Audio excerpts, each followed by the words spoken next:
Pues en mi armario hay de todo. Puedes encontrar desde unos vaqueros hasta un vestido para la noche, bailarinas, Converse, tacones, en fin. Yo creo que hay muchísimas posibilidades.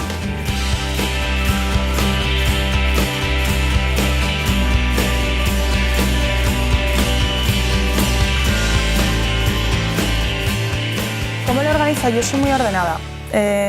Generalmente tengo la zona donde tengo los pantalones, los vestidos, luego por ejemplo las camisetas las tengo ordenadas por color y luego las bufandas, también muy bien ordenaditas y dobladas, ¿no?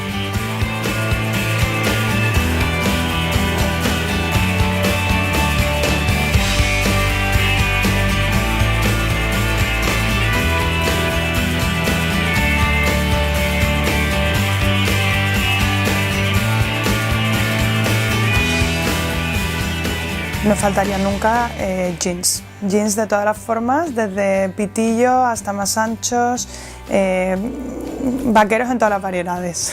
Bailarinas, sobre todo por mi altura, porque al ser tan alta, pues realmente el tacón hay veces que no me lo puedo permitir poner y luego también complementos, relojes que me encantan y algunos anillos.